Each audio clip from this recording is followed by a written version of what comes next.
This is Hemet. And Jessica. And you're listening to the Friendly Atheist Podcast. Please go to patreon.com/friendlyatheistpodcast to support this show and get your ad-free and bonus episodes. Mm-hmm. Hello. Hi, how are you doing? Good. What? The stories are... I went on so many deep dives this week, and these are stories I did not see everywhere else. I'm very excited to share these with you. Oh, good. That is always bad news for me. Though. When I see you smile, it sends shivers down my spine. Let's start with this one about... it's in Georgia. What do you know about the play The Crucible? The Crucible, is that the one that's the Red Scare? Yeah, it's an allegory of the Red Scare, Arthur Miller's play from the 1950s about McCarthyism. But it takes place around the Salem witch trials? Yeah, that's basically the premise. And without getting into more details, yes, you nailed it. Now, here's the thing about The Crucible. They were going to do this play in Fannin County, Georgia, Fannin County High School.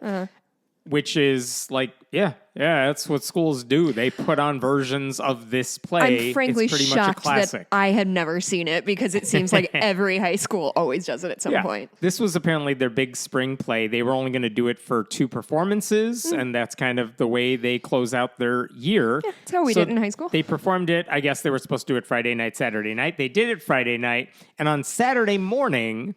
the school posts a message on Facebook, like a public statement from the high school. And this is what it says at the beginning. After Friday night's performance of The Crucible, we received several complaints as to an unauthorized change in the script of the play. Oh, no. Upon investigation, we learned that the performance did not reflect the original script. These alterations were not approved by the licensing company or administration. Basically saying, listen, we're not fulfilling our end of the contract, and... ... The infraction resulted in an automatic termination of the licensing agreement, so the second performance could not occur because we're no longer covered by a copyright agreement. Here's what the licensing agreement says, like you can't change the script, blah, blah, blah. The approved and purchased script is taught in English classes at the high school, in case some of you want to complain about this, but it's not required. So if someone's saying this is about censorship, it's not, you guys. They read this in school, in our school. Okay. But there you go. It is regretted that there was a copyright violation, but shrug. So that's what they post on Facebook. I need to know what they changed. I need to know what they changed right now. What did they change? And the thing is, here's what they said. The licensing agreement, and this is typical for anyone who's done any sort of theater, especially at a high school or something, you sign a contract that says you can't change the show to make any significant changes to the play. If you're doing Willy Wonka or something, you don't get to change the script to make it mean something it's not, because now the people who own the script don't get control over what is being put out there. Right. You can make a play called Billy Bonka about the evil Willy Wonka. Right. Write something original, but you can't have to change stick with the thing you have. Here's the thing. What they said is the very beginning, if you read the actual script of the play, the first scene is like a girl lying in bed because she's sick, and that scene takes place in a bedroom, stuff like that. Okay. Well, this show... If you don't know the premise of The Crucible, there are accusations that some of the lady folk in town summoned witches the night before, and that's why this girl is sick. Yeah. Well, in this performance, the beginning of their show included a wordless scene with young women dancing, basically interpreting, putting on what happened the night before.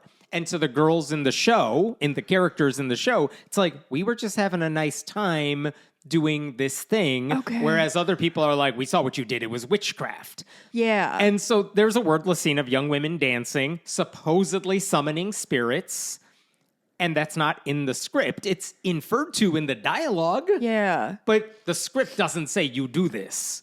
Here's the thing.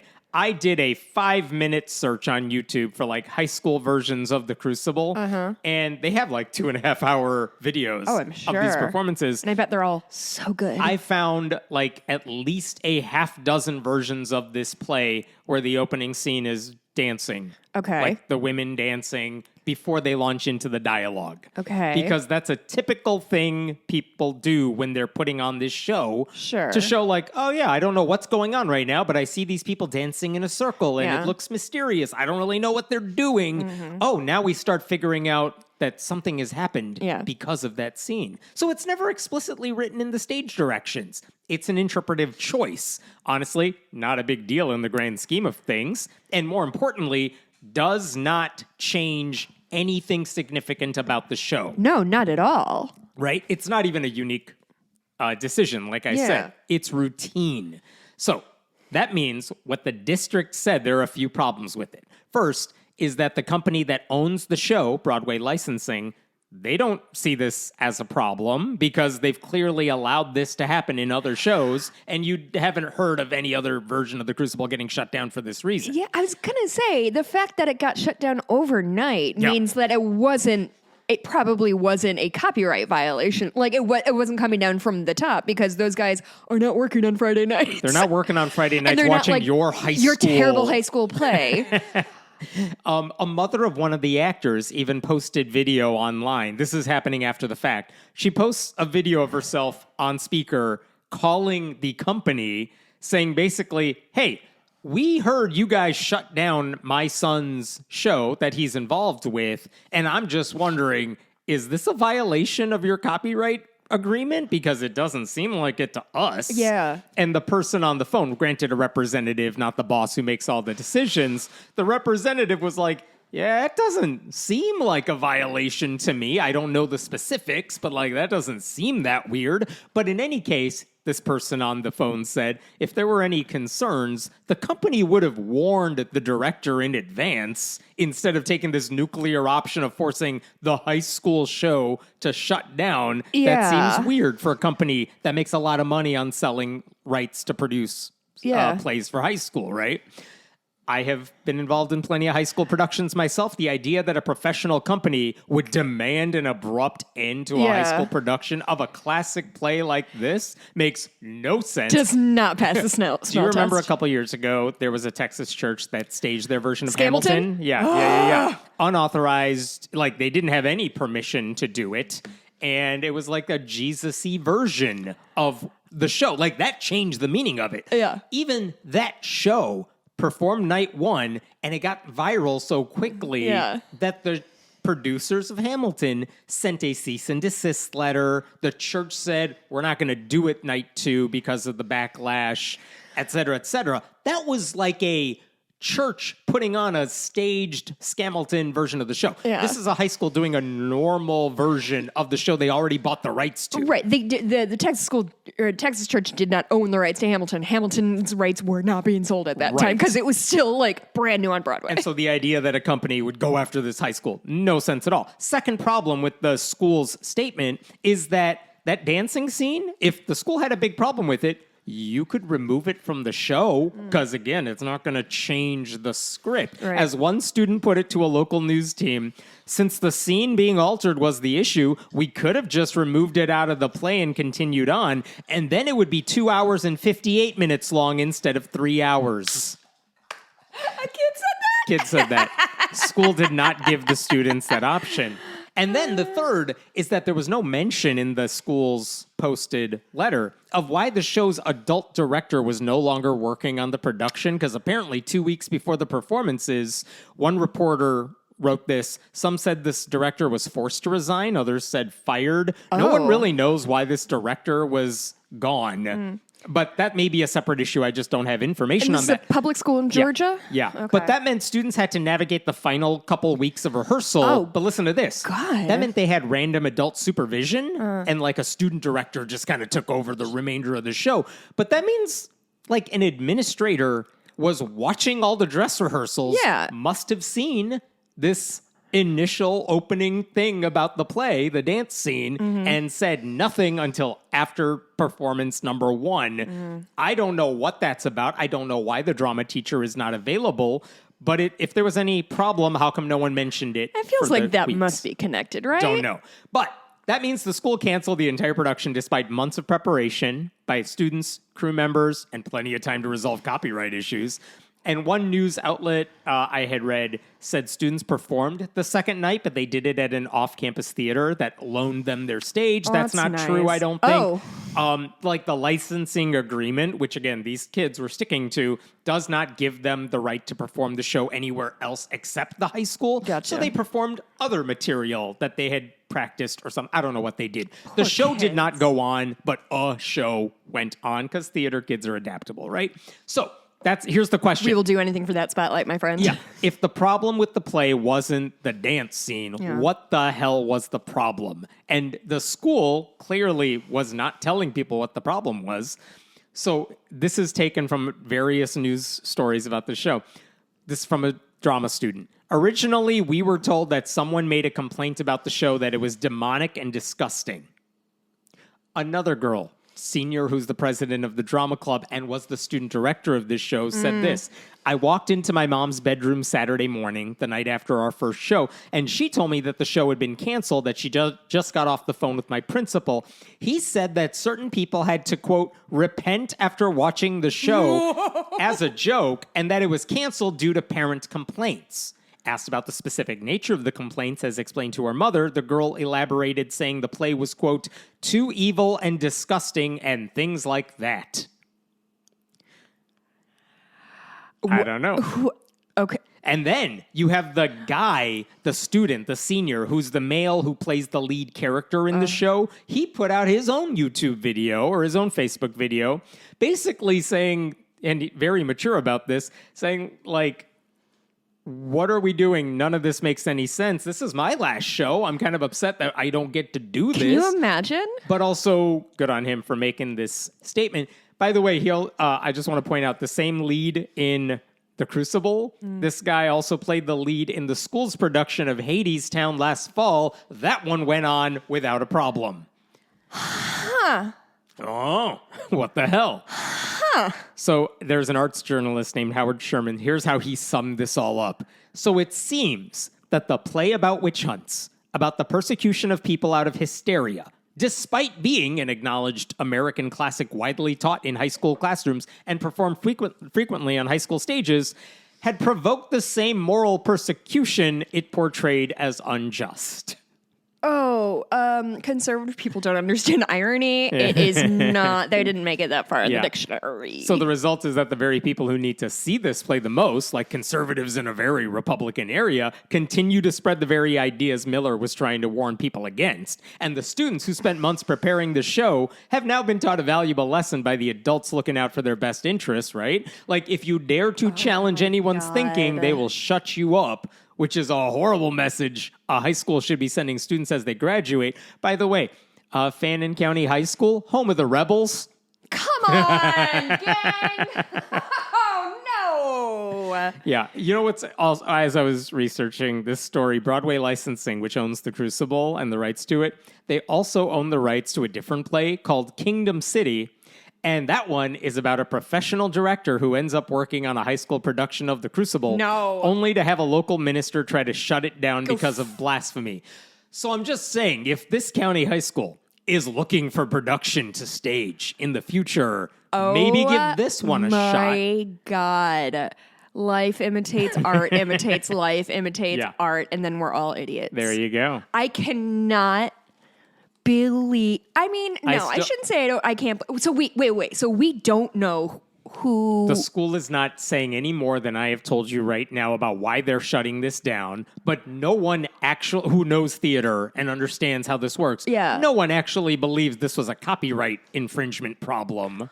Oh, even my though God. that's what the school is saying on their letterhead. Can you please give me a stipend so I can fly down to Georgia and only report on this story? Because honestly, this is wild. It makes no sense at all. I smell a Pulitzer for us. Oh, yeah. I know I loved hearing from the students and their parents because, I mean, they put a ton of work into this, but also they're just like, they're going to take away a lesson from this. That's exactly what I've been thinking. Not the one that the school must be intending for them to learn. It's so funny how adults, it's like they get lobotomized and cannot remember what it's like to be a teenager.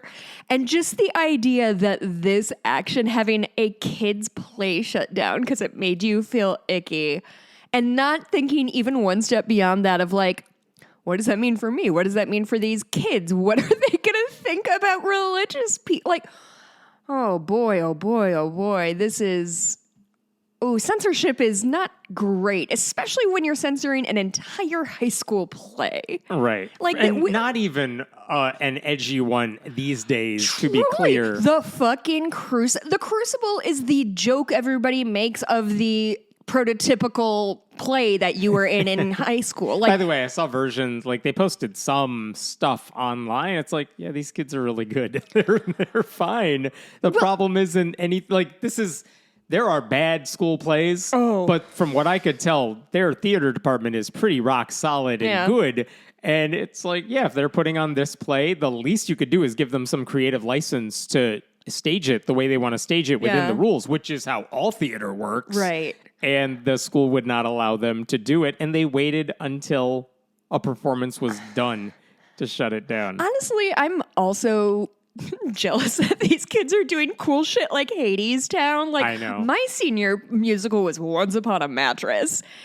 And listen, it's fine. It is what it is. It's not Spamalot, which my friend's daughter was just in, or not Legally Blonde the musical. Mean Girls the musical. Yeah. Like, what the fuck? Those shows cost more to put on. The Yeah. rights are more expensive to get. That's why a lot of schools put on other shows that people make fun of because it's cheaper to buy those rights to put on those performances. Yeah. But the point is, if it's a good cast and you have a good director, you can make any of those old shows feel modern. And the change they made in this particular version is hardly like I wouldn't even say it's a crazy change. choice, It's like a place setting. Yeah, kind of. I can't wait for them to figure out what the actual answer is. I'm sure like a FOIA request of emails to the school could be very interesting to see what did people complain about.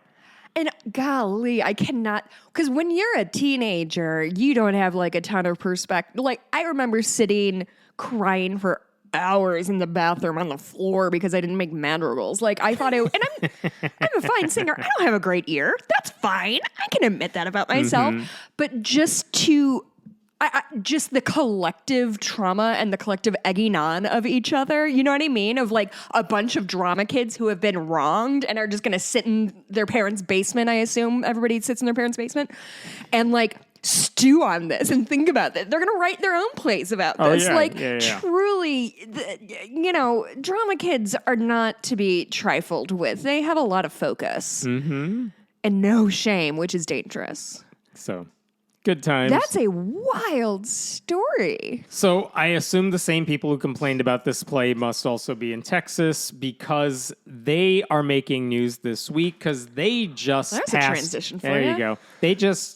They're about to pass a bill that will require all schools to place the 10 Commandments on the walls of every classroom. Oh, yes. Louisiana did this. They got sued over it. A judge knocked it down as unconstitutional. It's still working its way through the courts right now. Arkansas passed its own version of the bill last month. I don't think there's been a lawsuit over that one, maybe because they're in the same jurisdiction as Louisiana. I'm not sure. And now Texas would be the largest and most influential state to make this happen. And just to specify what this bill says, this is Senate Bill 10.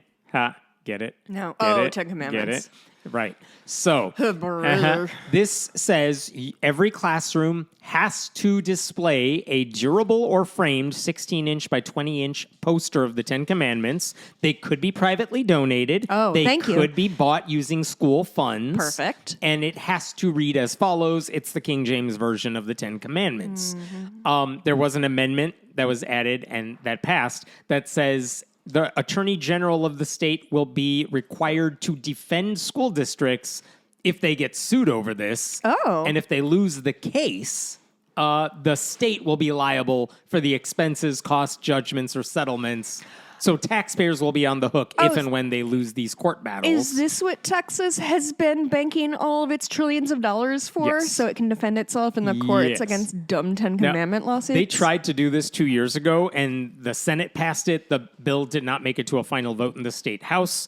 The reason this is making news now is because this time it did get to a vote in the state house and it did pass. When you say it didn't get to a vote in state house, do you know, is that just timing or is that an act be a like mix. somebody shut it down? It could be a mix of timing, and this is not a priority because maybe Republicans in Texas are like, no, we got to hurt trans kids first. Sure. Then we'll get around to this. Those trans kids have had it too good for too long. So it didn't make it to a vote for whatever the reason was. This time around, it did get up for a vote, and all the Republicans and even a handful of Democrats in Texas voted for this. And now once they get through the legislative process, it'll become a law. Greg Abbott will sign it. The reason I want to bring it up, a couple things. One is there was a letter signed by over 150 Christian and Jewish leaders who said this bill undermines the faith and freedom we cherish. They all ignored that letter. Well, who cares? They're Jewish people. Right. What have they been around for a couple thousand years? And I know we've talked about this, but like, why is this a problem? Well, the same people who don't want high schoolers learning about sex, systemic racism, LGBTQ people, they have very specific things they want kindergartners to learn about adultery and your neighbor's maidservants. If kids are wondering what's adultery, too bad, because sex education is not required in Texas. And obviously, the list doesn't solve anything. No school shooter has ever plotted out a plan only to reconsider after realizing the Ten Commandments say thou shalt not kill. Like, if you need a sign to remind you not to murder people, you have bigger issues. And it would be great if they could see mental health professionals. But in Texas, they are replacing those people with Christian chaplains. And the first 4 commandments are just religious. They don't believe in false gods. Don't worship graven images. Don't take God's name in vain. Keep the Sabbath day holy. Now, I want to point It's so ironic that the first few commandments are like, don't idolize anybody, and these people have Trump tattooed across their fucking face. And don't make graven images. By the way, here's a poster we want you to just read every day. Oh, yeah. So 2 years ago, I know what a graven image is. when we talked about this a couple of years ago, there was one Democratic lawmaker. His name is James Tallarico. He's a former middle school teacher who did a lot of good work in challenging the Republican who was sponsoring this bill. I'm not going to go back and play what he said 2 years ago, but he did the same thing this time, too. Tallarico confronted the bill's sponsor. Her name is Candy Noble. Yep. He confronted her about the bill. And listen, it was a 25-minute back and forth between them, and it took place at 4 a.m. when they were hearing this bill in their education subcommittee. I tried to condense it down to a few minutes that I think is worth your time to listen to. So this is a bunch of spliced together parts of their conversation, but I don't think any of it's out of context. I think it's fair. But yeah, this is between Tallarico and Noble. And they're deciding what? Should this bill get out of their committee? Okay. And he just wants to call her out on some of the hypocrisy. I love it. Is there a separation of church and state in this country? Long pause. That's an interesting question. So interesting. That has been debated a great deal. But what Do you think the Constitution is foundational to our country? I do. I believe all of those are foundational to our, and I've loved visiting them in the archives in Washington, D.C. I guess what I'm trying to figure out, if that's the most foundational document, why doesn't your bill mandate that the Constitution be posted in every classroom? If you want to carry that bill, you can. I'm carrying the bill that I chose to carry. Yeah, and I'm not interested in micromanaging what posters are put up in classrooms, which is why I would never carry a bill. But I'm asking why, since you are in the business of deciding what posters are up in a classroom and which ones aren't, why is the Constitution not taking that prime spot? Because it's the most foundational document. This is a long pause where she just stares. Just real time. Yep. Can you hear the I'm wheels so turning? tired. I'm just That's okay. in I a know. brain fog, and let me it's move not on. that. Let me move on. Don't move on. I'll move on. Trying to Yes, Press her. I understand. Yeah. How do you think it makes a Hindu student feel to have a poster in every classroom that says, "Thou shalt not worship any god before me"? I don't know. I haven't asked one. Have you? I just have haven't. actually. I haven't and asked one. And actually, But Representative- again, they're here Oop. and they're Americans. I assume they're Americans now. And I think that they would find it interesting to see what was important and foundational to our forefathers that made this nation a place that they wanted to come and live and raise a family and be part of it. And I really think that you're taking offense that someone wouldn't take from a historical perspective. Oh my Well, again, we established that our founding fathers wanted a separation of church and state. But, I did not establish that. I absolutely did not establish historical that. fact established. But I do want to point out one thing to you, though, that I just learned about. Did you know that we have faith-based prisons that prisoners can choose here in Texas? And did you know that the recidivism rate in a regular prison is 68%, but the recidivism rate in a faith-based prison is 8%? so based on that analogy, this is a faith-based proposal for schools. No, not at all. I just wanted to explain. I think Representative Noble, the same thing we saw with Representative Bryant's questioning, is that there's a switching back and forth of saying this is historical, Yeah. and then, but then through your comments, the religion comes through, right? When you're talking, I do This want is his closing close out what I speech. was saying, which is that I hear from young people, Gen Z, my fellow millennials, all the time who really do long for genuine faith communities, but they see modern religion as performative. They see religious leaders who are all about power, all about being better than others. And my worry is that by leveraging our power as legislators to elevate one religion over the rest, especially in front of our children, that's the kind of stuff that gives religion a bad name. And in this country, it's what gives Christianity a bad name. But I think for those whose goal is, with this bill, to create a new generation of Christians, I think it will actually have the opposite effect. And I worry that these kinds of bills will actually create a new generation of atheists who think our religion is more about power than love. And that's my primary concern with this bill. So that's just a sampling of Dang. their back and forth. Not bad for a Christian politician in the dead of night who is defending church-state separation Yeah. against someone who, along with her entire party, denies the historical record. Like, very polite, very respectful, very firm in saying these people are wrong. She really revealed her racist cards like so quickly. Those Hindus must be American, they're just, right? They're American, right? They're so happy to be here and raise their children here that I think they'd think it's interesting. Yeah. It's truly one of the most unhinged comments about immigration and race and fucking religion. Like, what are you saying? And they are American, right? Like, lady, what the fuck is wrong with you? And by the way, the reason Tallarico was saying, I think this bill will create a new generation of atheists, and he said that as if it was a bad thing because he's actually very religious himself. Obviously, I don't see a problem with that, but that's the whole point. He is right that when conservative Christians pull shit like this, the takeaway is, oh yeah, conservative Christians, they're the ones who want to force their religion down your throat because their arguments must suck because they can't persuade you. They got to force it down your throat. And what are the Christians who support this bill saying? This has nothing to do with religion. No, I don't know it's why you're bringing that history. up. It's just history. It's so interesting. People have talked about separation. It's such an interesting conversation. So when These people are unhinged. the funny thing is, when Christians are talking to each other about this bill, they know exactly what it's about. Of So course. hate group leader Tony Perkins was interviewing the Lieutenant Governor, Daniel Patrick, about Tony this Perkins, bill. the guy who from Psycho? He should be, probably.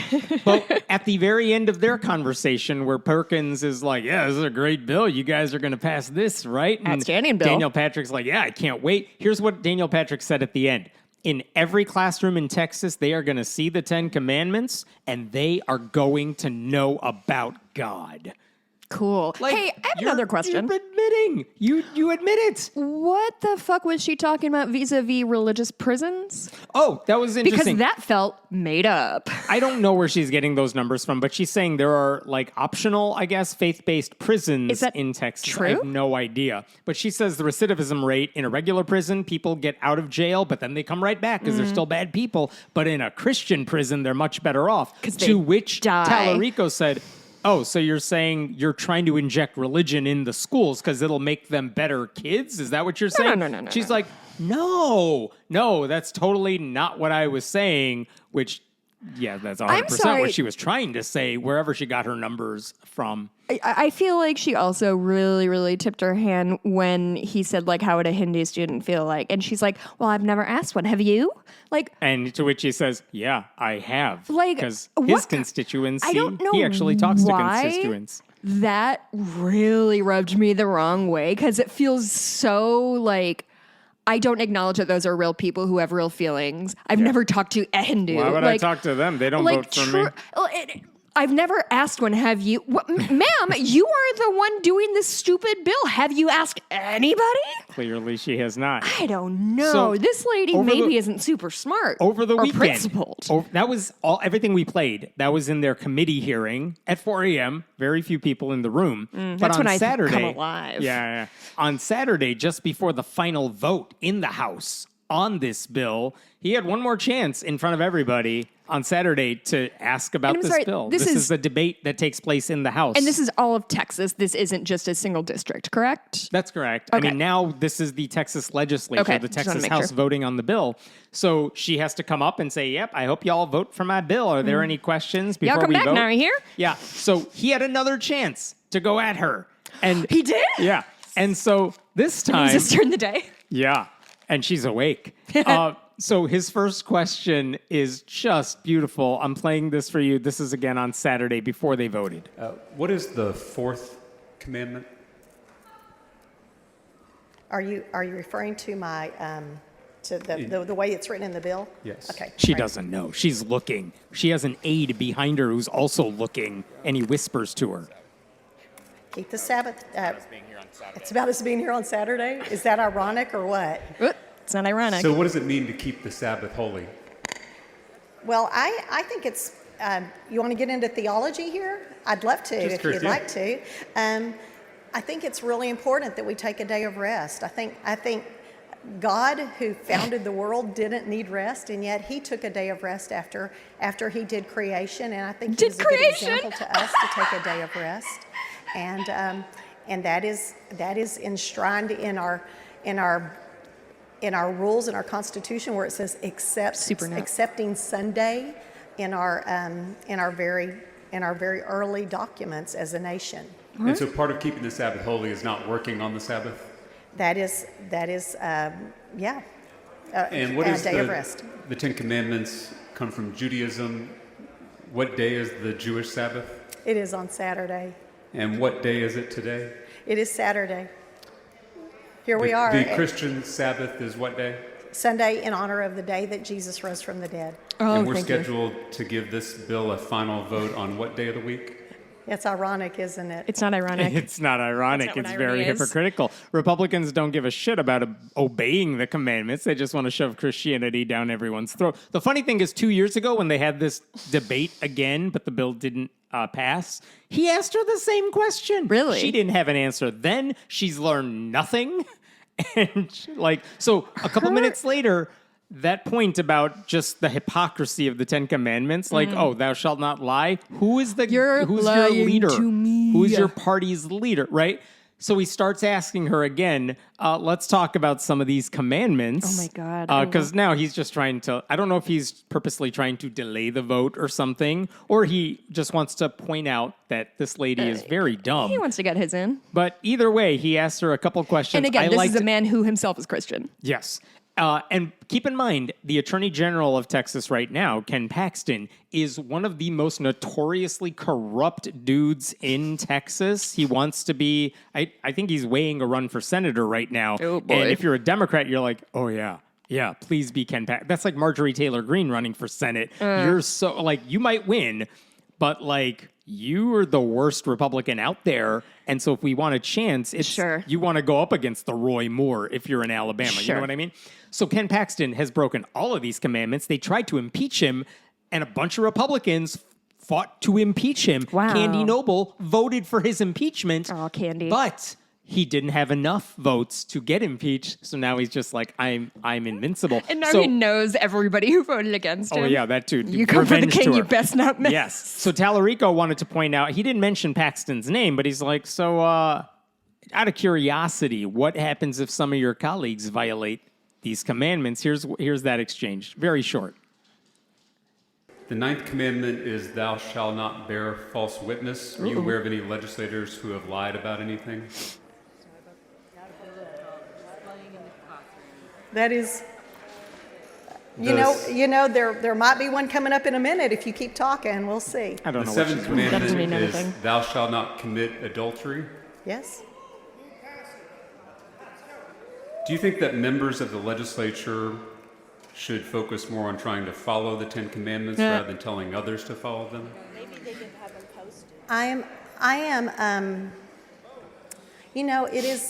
It is incumbent on all of us to follow God's law, and I think that we would be better off if we did. This is the gist of their entire conversation, She which says is absolutely nothing. she says nothing. She knows he's right. You could tell from her body language, like, oh, right, thou shalt not cheat or steal or whatever. Meanwhile, her colleagues have been in the news for doing a lot of this sort of stuff. And he's like, shouldn't we clean house? Like, how come you don't care when your colleagues do it? Yeah. How come you want to shove it down kids' throats? And she has no answer to that Of course she because doesn't. they don't care. This is symbolic.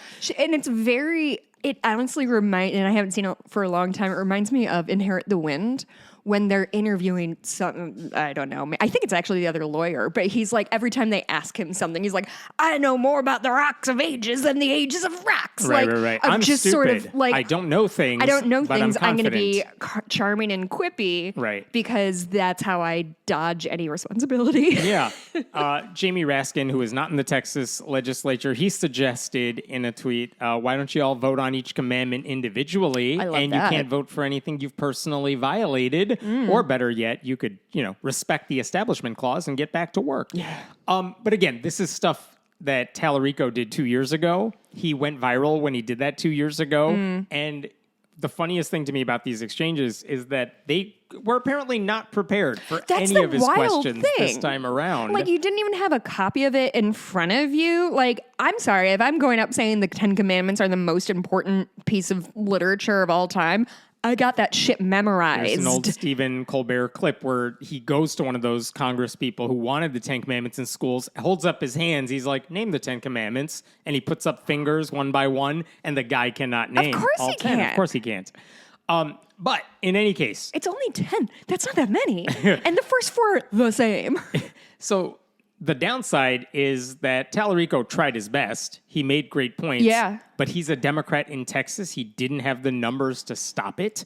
And this and it bill truly did pass. Shows you how absolutely feckless the entire Republican Party is. Of like, this does not strike them as bad or evil. Apparently, like No. this sort of They micromanaging. love micromanaging schools to the point where teachers don't have time to do the shit they actually But need to do. Small government stay out of my, like, what does it mean? What does it mean? And it Nothing. doesn't They only don't have apply to white principles. people. They don't have any principles. Now, today, as we are recording this, a coalition of church-state separation groups announced today that if and when Greg Abbott signs this into law, they are planning a lawsuit. Sure. Whether will it go anywhere? Probably. Who knows? Who knows? The point is, you got to show you're willing to fight this stuff and that Yeah. it's wrong. And they're already putting together the lawsuit they plan to file. I am very curious how many of these exchanges that we Sure. have mentioned here point out this is all about injecting religion into schools. If you think you can sway the Supreme Court by saying this is all about tradition, Yeah. not about religion, That's why- well, we have a whole list of what Republicans have said about this bill that show they are interested in injecting religion into public schools. I would also point out that our activist friend Chaz Stevens, who's a big proponent of malicious compliance, he is already printing up or ready to print up thousands of posters to send to schools across the state. And he may end up doing a thing where you can pay to have him make the posters and send them out to the district of your choice on your behalf. But basically, he has posters of the Ten Commandments that would follow the bill because it didn't say they have to be written in English. So he has yeah, Arabic language malicious posters of the bill. compliance, yeah. He has another one that has the words kill, adultery, steal, and ass in the Ten Commandments. What's ass? Thou shalt not covet thy neighbor's wife, nor his manservant, nor his maidservant, nor his ox, nor his ass, nor anything that is thy neighbor's. Oh, And that's he pretty funny. Takes those 4 words and blows them out of proportion font-wise. So he has these posters ready to go. They would all fit the rules. And the amazing thing is in the bill, it says if posters are donated, schools have to take them if they fall under the direction of the bill. That's right. Which is such a wild thing to say to a school. If anybody donates these things to you, you must put them. Yeah. Like, you have to take them. Now, if the school has its own posters, they could just put those up instead. But you do have to. I mean, it could be fun. He's making a good point. no, yeah, but But again, this is what they're doing in Texas because they're not interested in helping legislating, doing God. anything of value. I wonder if we could find out how much all of this shit has cost. This sort of march towards fascism. I mean, my sanity. Well, you never had that. Different story. You're going to love this child. Oh, boy. She's not a child. She just turned 18. So this is Morgan Armstrong is the name of this student. She is graduating this year, and she goes to a Christian high school. She is a basketball player on their team. She was set to graduate when the administrators at her school told her and her family they need to have a meeting. This is Tennessee Christian Preparatory School. They told her family, hey, we need to have a talk. This is like weeks before graduation. Turns out that shortly after she turned 18, she had posted something on Facebook. They are pictures of her and her girlfriend. And they were like on a beach, they're wearing nice dresses, and they were celebrating, I don't know what they were celebrating, whether it's their Her 18th relationship or her 18th birthday or what. One of the pictures is her kissing her girlfriend, but it's like, oh, you guys are Cute. cute. Yeah. And the caption for the post is, cat's out of the bag, right? Cute. So she posted that. They found it. They also apparently saw a private message she had posted on Snapchat, basically telling her friends who are friends with her on Snap, like, hey, can you like my post on Facebook? And here's what she wrote. I'm going to read it directly. Go like and comment on my post, guys, because if no one on my socials knew I was gay, then they sure as hell do now. So this is a big thing, to be honest. Oh, honey. Also, I'm kind of scared about the Facebook comments because I have some ruthless Trump-supporting Jesus MFers on there. Oh, she said, honey. Jesus was in quotes. I have some ruthless Trump-supporting Jesus MFs on there. And you know what that means. I know what that means. Yeah. Like, she's not saying Christians suck. She is saying, no, there are certain types of people. I see what's going on and here. I'm afraid they're in my family. Like, I don't want them to comment, but if they do, I would rather have you drown them out. I get that. I Yeah. know what she's saying. Everyone knows what she's saying. But also, why does the school give a Why damn? does that rise up to the point of the school district? Right. So this is, mind you, I mean, I Tennessee guess a Christian Christian Preparatory School is one of those schools where their handbook says homosexual behavior is not allowed. Cool. But that's not why she was in trouble, apparently, because according to the letter that the school sent her family, the problem is that she violated their social media policy. And what they said is this. Morgan posted on social media platforms such as Instagram. That's not true. It wasn't Instagram. Perfect. A disparaging remark reflecting the people at Tennessee Christian. The No. vulgar and disrespectful comment produced the wrong perception of who Tennessee Christian is and what we represent, Christ. The comment reflected on the institution, faculty, staff, alumni, and students in the most negative way possible. Due to this conduct, the following actions will be taken by the school immediately. And I'm going to paraphrase here. She doesn't get to come to graduation or any athletic banquet. Oh, no. Her diploma will be mailed to her a month from now. She will not comment about the school or people associated with the school. And if it continues, if the online slander continues, The private message to her friends?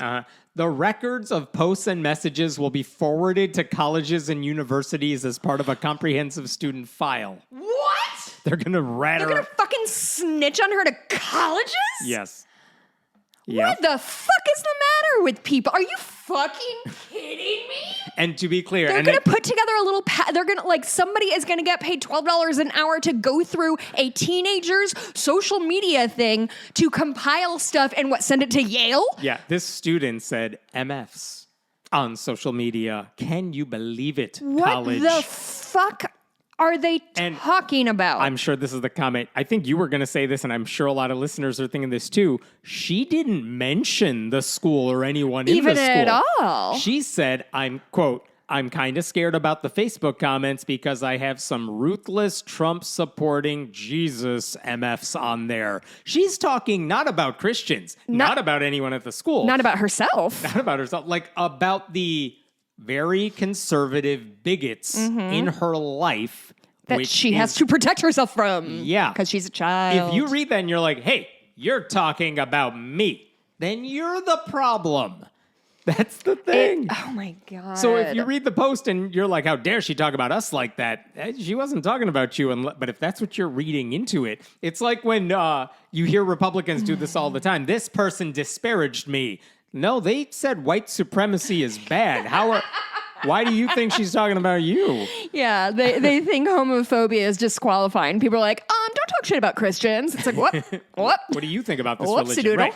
So she correctly pointed out there are assholes out there, and there are, and the school overreacted by saying, don't talk about us. And Honestly, the fact that she puts quotes around Jesus to me is the most important thing, because she... In her mind, true Christians would not do this sort of thing. The way when I think about somebody who is supposedly Christian, I think of somebody who donates to charity and helps and whatever. That's what they want you to think. I don't think of the guy screaming in the corner that, F slurs are going to hell dude or whatever. on college campuses holding up a sign with a list of sinners. Right. It's not what they want you to think of, even though... I haven't seen those lists in a long time. I miss them. But the school's policy also says students cannot post anything. This is their social media policy. You can't post anything that's, quote, threatening, harassing, illegal, obscene, defamatory, slanderous, harassing, bullying, or hostile towards any individual or entity. But she wasn't defamatory, and she wasn't slanderous or even hostile regarding what bigots do. She described them accurately. She was asking her friends for help from adults who should be the ones helping her, but she's not getting that support. Yeah. And she's apparently not getting support from her school. Nope. So it sounds like she was trying to get help and support, and the school and church let her the fuck down. Yeah. And then kicked her out. So her parents are totally cool about all of this. Like, I've been waiting for her to get kicked out of school since the beginning. Her mother told a reporter, I was shocked by the school's response. Yeah. I was shocked, and then I went to anger. Yeah. Yeah. Like, and the weird thing about this, could you imagine? the school did not mention or comment on her relationship or the kiss in the picture. They didn't mention any of that, even though deep down, that's what they really wanted to get her on. Do you think that's what's going on here? Yeah. Is they saw that she was gay and are trying to find a reason to get rid of her? And did homosexual behavior. Oh, right? They hate that behavior. Right? But she's also Only 18 and she's graduating. Consenting adults. Right. So they focused on her honest admission that conservative bigots would not like that post instead of going on the first thing, because I think they knew that would get bad press for them. Yeah. So they went after something else. It's kind of like the first school we talked about. Like, we're not going to go after the Crucible. We'll go after copyright infringement. Yes. But because of that interpretation of what she did, this fake, like, you went after us, they're threatening to punish her with whatever leverage they have. And the thing is, look, Christian schools, private ones, they have every right to set their own dumb policies. Yeah. But the expectation is that they're going to at least honor what both sides agreed to in writing. No. And this is where the problem is. Because even if you think she violated the school's social media policy, the same handbook, guess what it says? The Suspension? first time violation for breaking the social media policy is at worst a 1-day in-school suspension. Not banning someone from attending graduation and not giving her the diploma she's earned. Wow. So by going from 0 to 60, at the first sign of pushback, the school isn't following its own policies. So guess what? This is why, Morgan, you're going to love her. Tell me. What's her family doing now? They are suing the school. Yeah, they are. Because they say the letter she received falsely states she was insulting people at the school. Yeah, it's defamation. Right? You're a false unfairly accusation. criticizing Morgan. And she wasn't talking about you unless because she actually likes the people at the school and everything. Surely you guys are good Christians, right? Because if you are, she wasn't talking about you. Oh my God. More than that, they said, here's what it boils down to. This is sections 52 through 54 in the lawsuit. Even assuming, for the sake of argument, that Morgan actually violated the defendant's social media policy, parenthetical, she did not, and was not disciplined pretextually for being gay, she was. because Morgan had never before been disciplined for violating the social media policy, the maximum consequence that the defendant could permissibly impose, blah, blah, blah, was a 1-day in-school suspension. Nevertheless, in its haste to suspend Morgan for being gay, the defendant violated its own disciplinary policy and summarily imposed a long-term suspension, more than 10 days, instead. As a result, Morgan was forbidden from attending school from that point forward, and she was not permitted to take final exams. And this is what they're saying. You violated the rules, and it is hurting us. So you have to wonder what the school thought it was going to accomplish by punishing one of its best students. This is not a big school, by the way. Yeah. They have like a handful of kids per grade. Oh, And it's that small? And she's one of their like star students. I went on their Facebook page, and one of their most recent posts now, today, is a post of Morgan playing basketball, and they're basically bragging on her, which they should. But it's like, so you like her when you can brag about her to other people that you're hoping to lure into the school. But instead of giving her the send-off she deserved, they have ruined what should have been the highlight of her high school experience. And the lawsuit ends with a request that if the school loses this case, they have to remove the suspension from her record, let her take her final exams, give her the damn diploma, stop threatening her college prospects, pay their legal fees. And by the way, the school said she did not have to take final exams, just leave, basically. And they would not give her zeros on it. They weren't going to punish her grades. But the argument from the family's thinking is she needed those finals to like bump up her grades. So by not being allowed to take them, I don't know what her grades were, but she could not move from like a B+ to an A-, or from an A- to a regular A. That's why she wanted a chance to show what she could do on those finals. And she worked for it. She studied for it. So the school had not responded to this lawsuit as of a couple days ago. They said they were not served with the lawsuit yet, but they did issue a press release last week, quote, firmly rejecting the misleading allegations outlined in a recent lawsuit supposedly filed against the school. Supposedly. Like they said, we haven't received any, like maybe this is just you guys putting something performative out there. We haven't gotten any indication. The irony in all this, again, Morgan was not talking about the school when she posted her message. But by punishing her for nothing, they confirmed what people like us usually say about Christian schools. It's just a hotbed of bigotry, no love for LGBTQ students. They pressure students to suppress their emotions, then make a big deal about that shit while ignoring much more serious problems. And apparently will throw their own students under the bus at the slightest provocation. Truly, like this, I mean, I know I bring up Spring Awakening a lot. But truly, like, can you imagine anything more impactful on a child, on a teenager, than watching the adults in your life who are supposed to be the ones protecting you and educating you and helping you and guiding you and supporting you? They not only jump on you as soon as you make a mistake. No. They manufactured a mistake so that they could jump on you for it. Like, how is this young woman ever supposed to trust anybody ever again? Like, how are these students who couldn't do the Crucible, how are they supposed to take authority figures seriously when they know that it's all bullshit? And the same thing with these fucking 10 Commandments. Or at least have the discernment to know which adults are worth listening to. They know it now, like, if they didn't before. Kids are not idiots. And here's what I do know. Kids hate hypocrisy. It is, a friend of mine who's a therapist was like, one of the things that like a teenager will never talk to you again or never take you seriously again is if you show yourself to be hypocritical. And I cannot imagine what it's like being at a Christian school and getting bullied by the adults who are supposed to be taking care of you. What lesson are they learning from this? What lesson are these kids in Texas learning from people trying to force the 10 Commandments on their laws? Well, what's their education like? What are their teachers getting paid? Why is there a mass exodus from Texas? Like, this isn't. I don't know what the school's thinking. It is mind-boggling. What could they possibly be? It must be one idiot. No, maybe not. I don't know. It's mind-boggling to me that any private school would rather withhold a student's diploma for expressing genuine concern about the inevitable reactions to a relationship than just letting it slide because no reasonable person would actually give a damn. And also, talk about fucking Streisand effect. Like, oh, yeah. This girl was about to graduate and be out of their hair. Mm-hmm. Why are they pouncing on this in the last possible minute? What is their motivation? Here's the good news for all of this. Oh. So, one, the silver lining is there's been such a positive response on Morgan's side in response to the story. News outlets are covering the story, local ones. Any neutral explanation of what the school did makes them look terrible, and they brought this on themselves, so who cares? I will say Morgan's family held a small protest / celebration on the day she was supposed to be graduating, and the news captured that. That was adorable. And I reached out to her. I wanted to talk to her, and she talked to me, and I learned a ton about her. And I did not see this reflected in a lot of the news stories. So, for example, I wanted to know, so how did you end up at a school like this? Yeah. Right? Like, if, Was especially... this on the phone or via email? over the phone. Okay.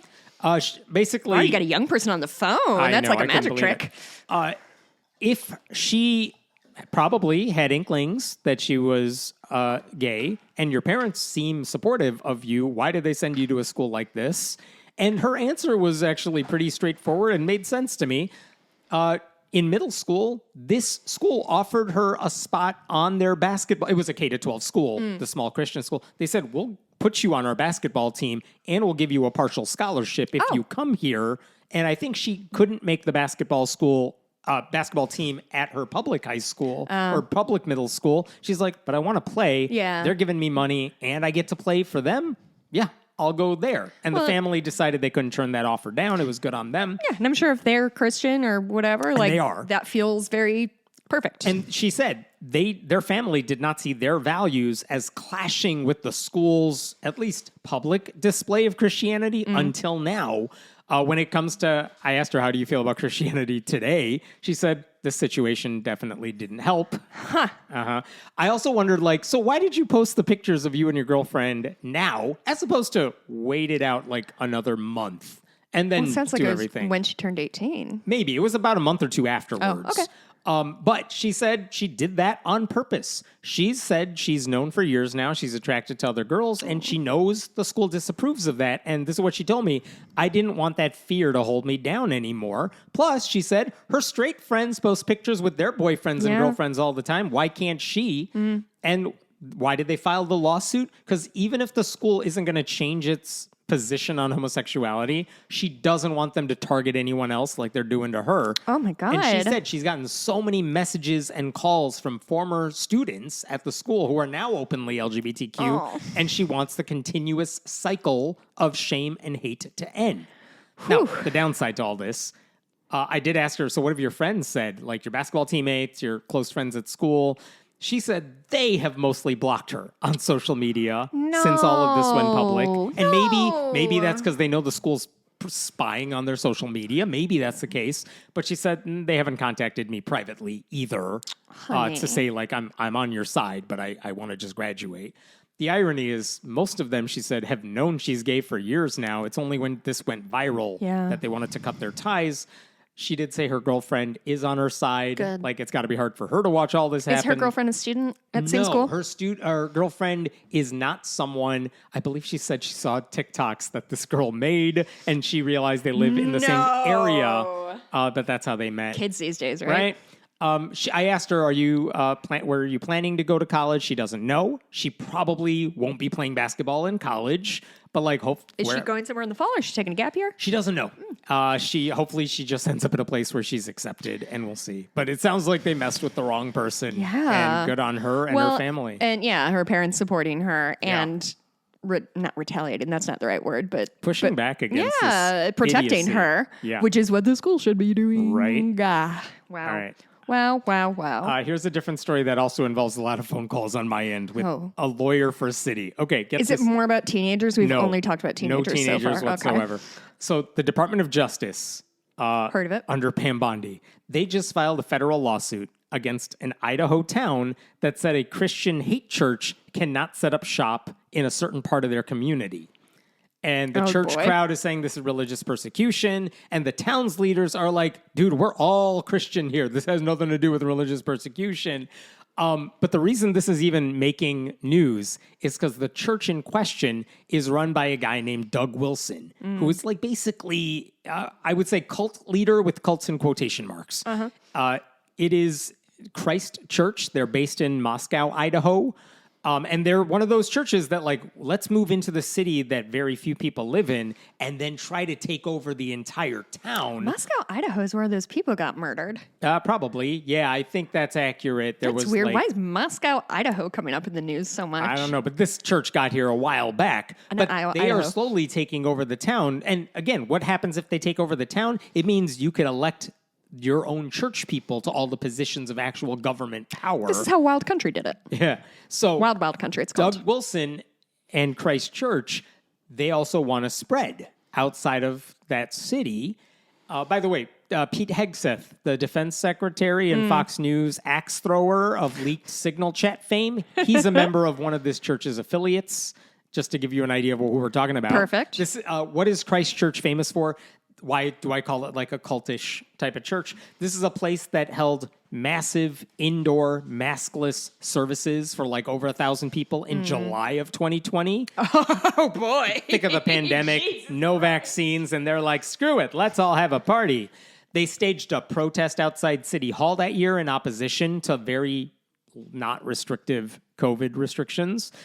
This is a church where a church staffer once tweeted to men, make sure your wife votes exactly as you do. Doug Wilson has said allowing women to vote means taking it away from families. Yeah. Wait, what? Yeah. That doesn't make sense. If you let women have their own say, the husband should be speaking on behalf of the whole family. That's it. Very patriarchal church. So and if you let add women vote, a second vote to a family, it's a woman taking might go, away. If a woman goes because they're afraid she's going to vote in a secret ballot, wrong. Who knows? Yes. Incorrectly. There was a Vice article about the church's inner workings that found that, quote, women are told they must defer to church leaders and cannot say no to their husbands. And men are taught to strictly control their homes, and those who speak out can be isolated and harassed. Doug Wilson has said sodomy is, quote, worse than slavery. Yes. He said abortion is as great and evil as slavery. So he does think slavery's bad. But in the sliding scale of... But sodomy is way worse. Much worse. Yeah. And more recently, Wilson announced plans to plant a church in Washington, D.C., because he wants to be close to the people he needs to influence. Wow. Anyway, a few years ago, his church had like 900 members in a town that has like 25,000 people, but not insignificant, but it's growing. Oh, good. And they're still growing, and they're still expanding. So anyway, one of the ways they're trying to expand now is setting up shop in Troy, Idaho, which is about 15 minutes east of Moscow. But this is where they hit a snag. So here's what happened. September of 2022, they rent out space in like a local bar that happens to be in Troy, Idaho. On Sunday mornings, they're open. But in October, like the next month, the city says you can't do that. You can't set up a church in a bar. You have to have a conditional use permit. We have to give you permission to do what you're doing because this is a commercial zoning district. It's a place of business. Yeah. If you're using it not to make money for us and tax dollars for us, like you have to get permission from us to do it. You didn't do that. We have to kick you out of here. And that's true and legal. Yeah. In November, a church leader said, hey, there is a building that used to be a bank in the community. It has since shut down. We are purchasing that building. Okay. And that old bank had enough space for an office and a makeshift church. And the way the lease was set up, Christ Church would use the space on Sundays, but then they would coordinate with the landlord so other groups could use it the rest of the week if there was no conflict, whatever the deal was. But to use that space, they still needed a permit from the city. And that means they got to do a public hearing. And a lot of people showed up to oppose the move. And a lot of them said, like, you bring this church in here, it's going to alienate people. Like 17 people out of 19 opposed the permit the first time they had a meeting about this. The town's attorney told me only 1 or 2 people mentioned religion as the reason for their opposition. The rest of them just had other reasons, like, this is a business district. Why are you letting a church in here? There were also written objections, including things like, as a community, we do not need a hate group in our town. And between misogynistic ideology, shady business practices, and reports of marital assault being brushed under the rug by higher-ups, I see no reason to allow this permit to move forward. There you go. All right. Now, I don't know if those religious comments are the reason the town's leaders said maybe we should not give a permit to these people, even though the church is like, yeah, that's why you did it, because of our beliefs. But After taking everything into consideration, in March of 2023, the city denied the permit. They very clearly said the church does not, quote, enhance the commercial district. Basically saying, we're a small town. Yeah. We need to make money to grow our town. And that means we have reserved a 2-block main street. Literally, it's called Main Street. We have 2 blocks reserved for businesses that can make money. Right. And also pay tax to the town, And which a that's the church point. necessarily won't do. Right. And they're saying we need businesses here and we're allowed to do this. We have set aside some space in our town for commercial operations.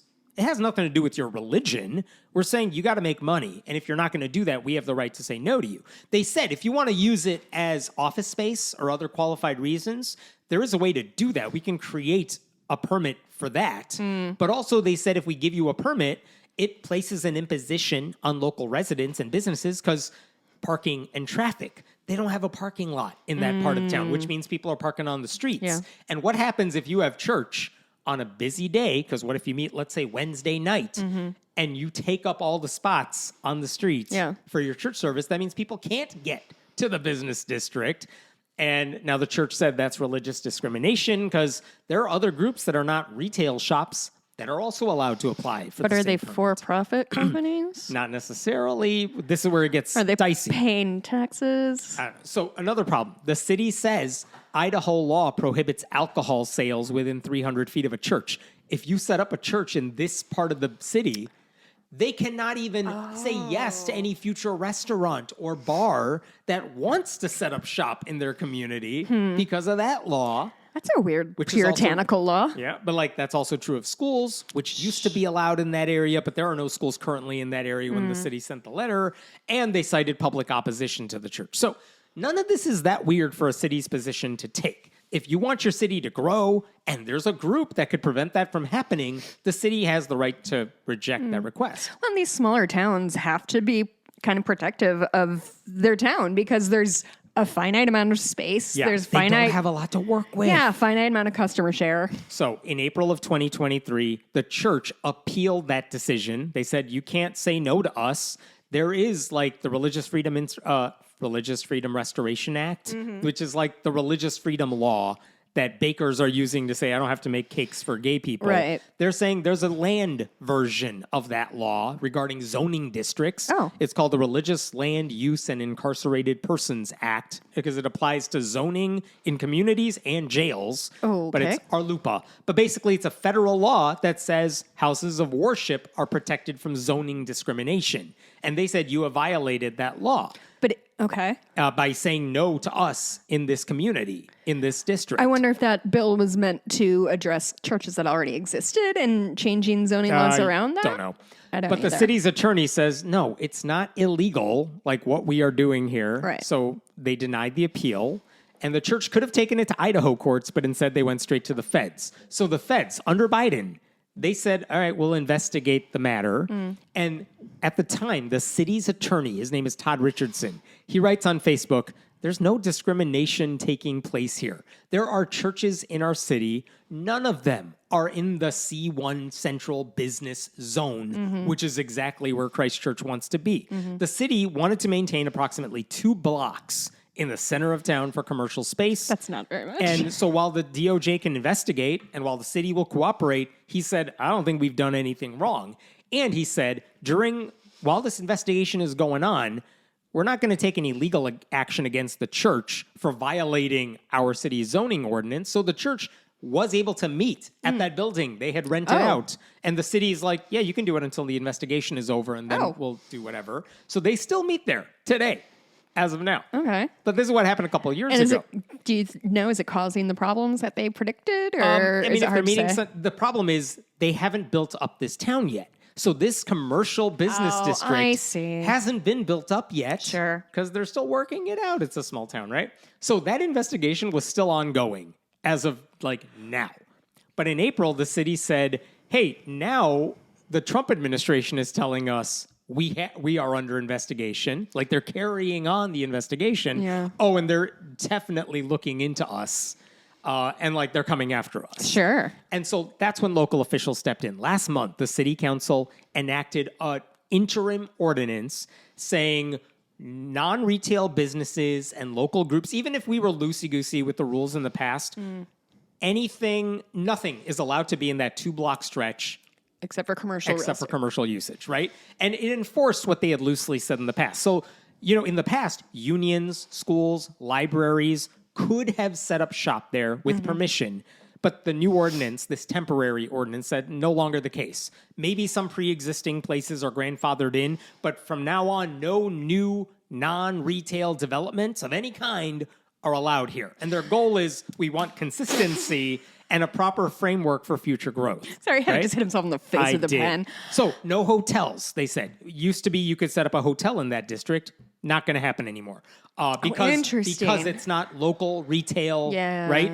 We want people to come in and out and spend their money. I mean, That's it what sounds wanna like use they it had for. been trying to lead themselves some wiggle room so they could kind of make some judgment calls. But Yes. this, And now they're like, all right, if we're We in have to do let's make hard. it all fair. Yeah. We'll just say, unless you're making money like a grocery store or a business that just takes money, you're out. Yeah.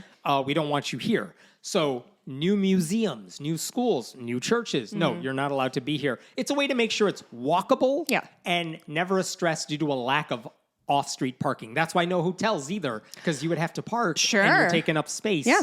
Right? So now the Department of Justice has filed a full-blown lawsuit against the city, basically saying you discriminated against this church. And it says the city's zoning code treats religious assembly use worse than non-religious assembly use.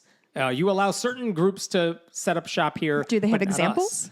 us. Not exactly, because again, there's not much because they made them there. up, Well, or Like the statement seems absurd because the federal lawsuit says they were doing this because of Arlupa unequivocally forbids local governments from deciding zoning matters based on their dislike of certain religious groups. That's what the feds said.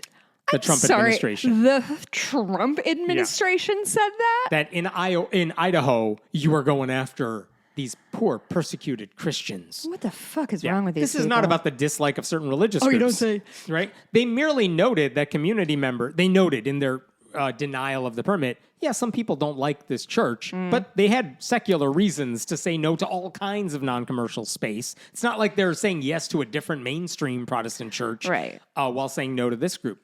So it's possible the goal of filing this lawsuit is to make some headlines. Hey, we're the Trump administration. We're defending a church that is being persecuted. So this is what Todd Richardson, the city's lawyers, said in a Facebook post recently, saying the alleged facts are just wrong. This is what he said.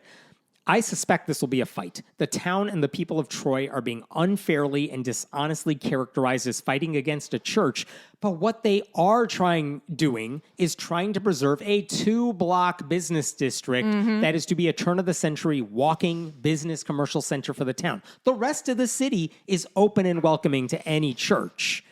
He was even more blunt in a statement to local media.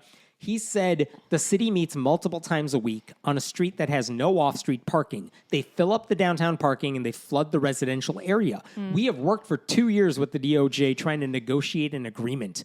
And it wasn't until they filed this lawsuit that he actually learned what concerns they actually had about any of this. Right. And the thing is, there's no reason Christ Church can't move anywhere else in the city. There are other churches in the community. Not on that 2-block stretch. Yeah. And there's no problem with them existing there. There's also, by the way, no reason people in Troy, the argument from the church is, well, the people of Troy need this church there. Oh, it's like, do you know how because- far Moscow is if you want to go to this? 15 minutes. They can drive 15 minutes. Yeah. They'll be okay. This is all about pressuring a nearby community into submission like they do with women. Like it's a power flex by the extremists and their allies in the government. And I think it's something judges should consider. I talked to this lawyer over the phone. He told me this is an act of bullying by the feds. Yeah.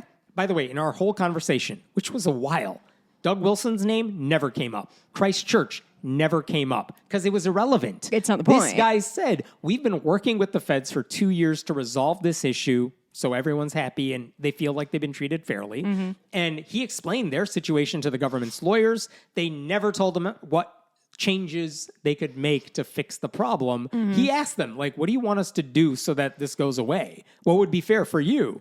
And they wouldn't answer him. That's why when they filed the lawsuit, he's like, oh, that's your issue specifically. So he said it was an exercise in great frustration. I bet. And in fact, He said all this to the DOJ before they filed the lawsuit. He said the city has expressed an interest in working with your office toward a resolution. However, your office has consistently and flatly refused to provide any information to the city or discuss in any detail what problems you claim and refuse to discuss resolution, ...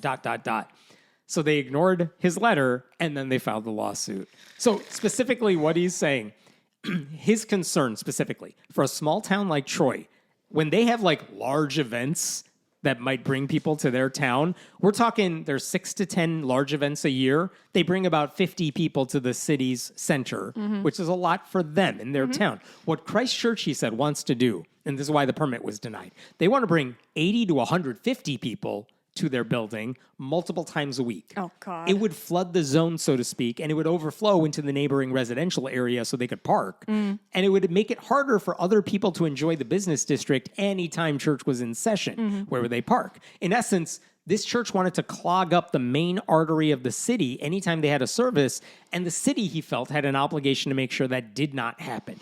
And this church wants to be in this one building and are saying they have to be there because ? They want to be there because it's the best space they can find, I guess. But also, no, if But you move it's 2 not minutes, the best space they can find because they're not eligible for it. Well, and their argument, and this is in the lawsuit, there is a chart that says what type of businesses are allowed in the commercial district or what permits the city gives out. I talked to another lawyer who does land use law in Idaho. Oh, God. Who said the problem with what the city is saying is that if you look at what was allowed, they said certain types of businesses that are not commercial retail businesses could be eligible for a permit, but churches were considered not eligible for a permit. And that's the part where the city screwed up. And maybe they didn't know any better when they made those laws years and years ago, but they should have fixed it. And the Department of Justice did not say, well, if you just change this, we'll get off your back.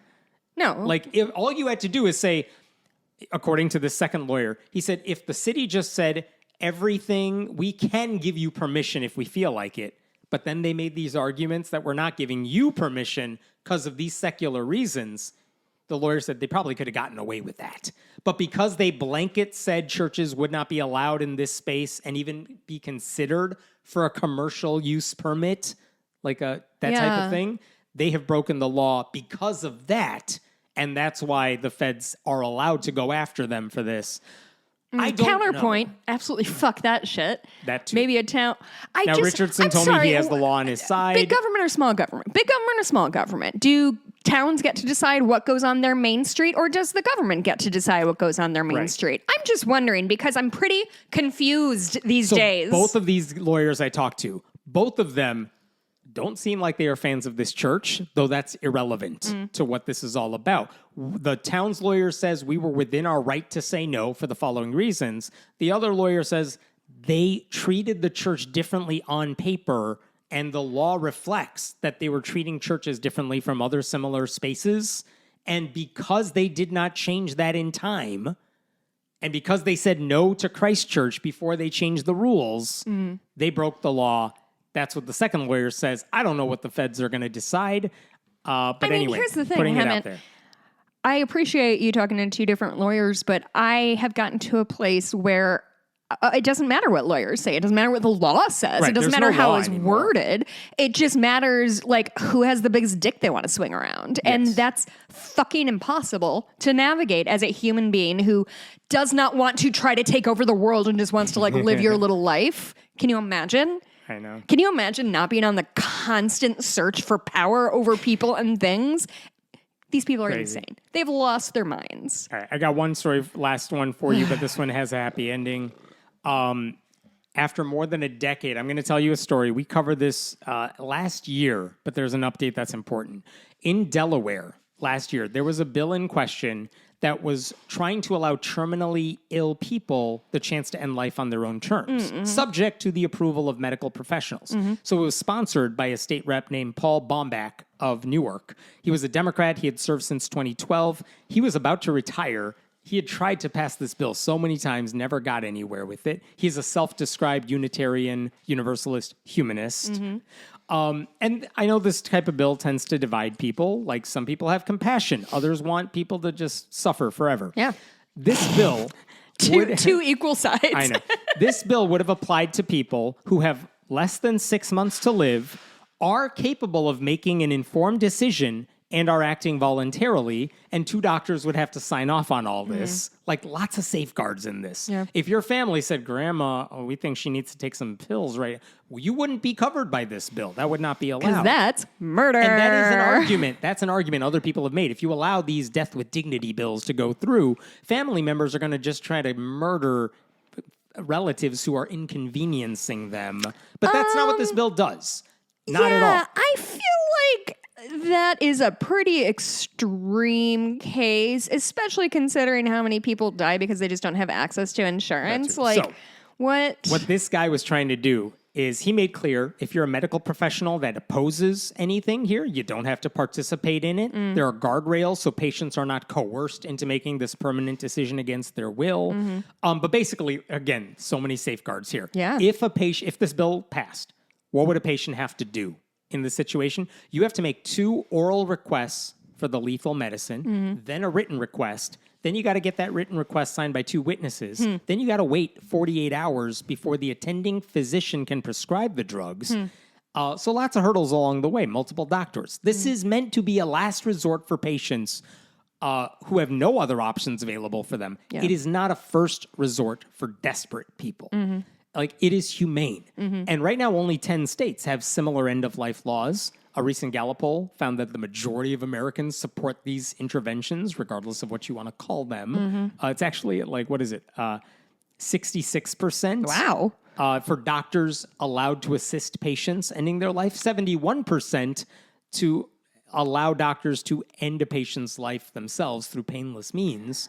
Or doctors can assist you by giving you the pills. Like, it's We above can't 2/3. agree on anything as a country. Now, why do religious This is conservatives? impressive. Religious conservatives generally oppose these laws. Why? Because they say taking your own life, no matter the reason, is an affront to God. You got to let nature run its course, even if you're terminally ill, in constant pain. There is no hope for recovery. It's like, well, just pray. Maybe God will get you out of that coma. That's a good point. Like, they think the God who inflicted the pain upon you should be allowed to torture you as long as he wants. Wait, but are these the same people who keep women on, or pregnant people on respirators, even though they're brain dead, so they can... Correct. Correct. So what is The Diocese of Wilmington put out a statement saying there is no justification to take an innocent life. That's what they said at the time. They opposed this bill. Now, we are not talking about people who are having fits of depression or who want to end their life on a whim. These are about patients whose lives literally are not going to get any better. Right. There's no cure for what ails them. Doctors attest to that, and these patients are still have the ability to say that out loud. No, other people are not making this decision for them. I believe they should have the right to end life on their own terms, having said their goodbyes without anyone getting punished for it. But this guy, the legislator, Baumbach, he had been proposing this since 2015, never even came up for a vote. Wow. And then last year, it passed in the House. It was 21-16. What state are we in again? Delaware. Okay. And then in June of 2024, hit a logjam in the Senate. Every Republican and like 3 Democrats said no. And it was like a 9-9 tie in the state Senate. Really? Yeah. I thought Democrats were generally into this idea. Then the weird thing is, because one of the Democrats who co-sponsored the bill, even she declined to vote on it. It was horrible. Why? I don't know. But because of a strategic move, they were allowed to reconsider this bill again. And that time, it passed 11-10. So enough Democrats voted for it. So, like, for the first time, it cleared both hurdles. Okay. And then it was up to Democratic Governor John Carney to sign the bill. Now, he was Catholic, but he's like a Joe Biden Catholic as far as everyone knew. Like, you're not dogmatic about that stuff. And then this is where we left off last time, because it's like there's no reason for him to oppose this. Yeah. He hasn't said he's going to oppose it, and it sounds like this is going to happen. And then he vetoed it. And what he said at the time, Really? what he said at the time, didn't bring up his faith, but he said, Although I understand not everyone shares my views, I am fundamentally and morally opposed to state law enabling someone, even under tragic and painful circumstances, to take their own life. As I have shared consistently, I am simply not comfortable letting this piece of legislation become law. And at the time, Bomback, who is now retired, he said at the time, I think he's ill-informed and ill-advised, and I think he did a major decision that is going to harm people who least deserve it, those who are dying. I think it is heartless. It is unfortunately not a surprise. We've seen the governor disregard the vast majority of Delawareans multiple times, but I thought there was more humanity in him, and I was wrong. Jesus Christ. He's out the door. He's Come on, Lynn. I know. So here's the good news. Carney left office because he was term limited out. He's actually now, he ran for the mayor of Wilmington. Oh. And he became the mayor of Wilmington, but he's not governor. And Bomback retired as well. But his colleagues then took the baton and refiled his bill this legislative session. Nice. And it was actually sponsored this time around by State Representative Eric Morrison, who is an open atheist. And this one saw same trajectory. Passed in the House 21-17, passed in the Senate 11-8. Oh. And now it was up to the new governor, Matt Meyer, to sign it. And again, what's this guy going to do this time? We don't know. He doesn't have a track record You're leaving me on on a this. cliffhanger again? Well, he signed the law last week. That's great news. Yeah, and this is what he said. This signing today, Paul Bomback, he was at the signing too. Oh, interessante. This signing today is about relieving suffering and giving families the comfort of knowing that their loved one was able to pass on their own terms without unnecessary pain and surrounded by the people they love the most. For many of you, many more than me, this has been a long journey. For nearly a decade, this idea has been debated and delayed, but always defended by those of you who believe deeply that it's the right thing to do. And it's because of you that we're here today. And because of that courage, I will be signing that bill. Wow. So compassionate governor, surrounded by compassionate Democrats, got this done thanks to two atheists, or at least two non-religious people who fought for it. And you know, right-wing groups are predictably horrified by this. One anti-abortion group said, this bill offers no compassion, no hope, and no help for vulnerable members of our society. Which is so close, just 80 degrees wrong. What a dum-dum. Apparently forcing people to be tortured in their own bodies is the preferred way. One group, Compassion in Choices, which advocates for this type of legislation, they celebrated this whole thing. They said it's a momentous day that's the culmination of over 10 years of tireless work. But this dude, this humanist in this Delaware state legislature, pushed this for years, and he was... Even though it didn't get done while he was in office, so he didn't get to vote for it, it's his push, his advocacy that got it past the finish line. And that means fewer people will suffer because Democrats in Delaware understood that prolonging their suffering is just unnecessarily cruel.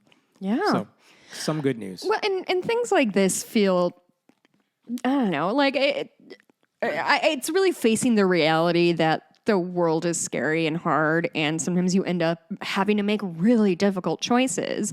And nobody wants to sit here and talk about a point in their life someday where they are in so much pain and such great discomfort and have such little agency over what is going on in their life that, I mean, it's like putting down a pet or whatever. Like, it's not fun. It's not great. But Nobody's it's something you excited. gotta talk about. But we have to talk about death if we are going to like be compassionate human beings. We have to acknowledge that sometimes these decisions are difficult and not fun and not, you know, it's hard to be like, yay, you know, doctor-assisted euthanasia, hooray! But it's about giving people agency back over their destiny. And glad they did it. Fantastic job for everyone who pushed for it. It's not an easy political decision, but it's the ethically right thing to do. Yeah, I'm really, that's great news. That's it for this week. What are we talking about in the bonus? Oh, boy. I want to talk about Nathan Fielder.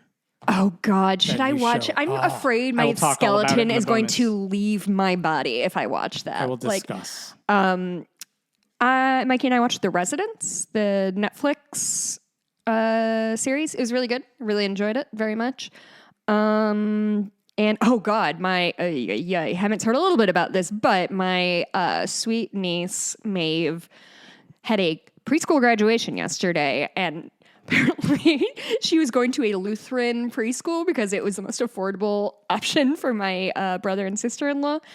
So I sat through a very strange religious ceremony that involved a cartoon version of the Old Testament. It was odd, but my niece is adorable. That's it. I'm sure I'll think something else. Support our show by going to patreon.com/Friendly Atheist Podcast. Go to friendlyatheistpodcast.com to get your merch. And please leave all the reviews on all the places you get podcasts from. There is no new get on that. reviews, but that's okay. We'll see you next week. Goodbye. Bye.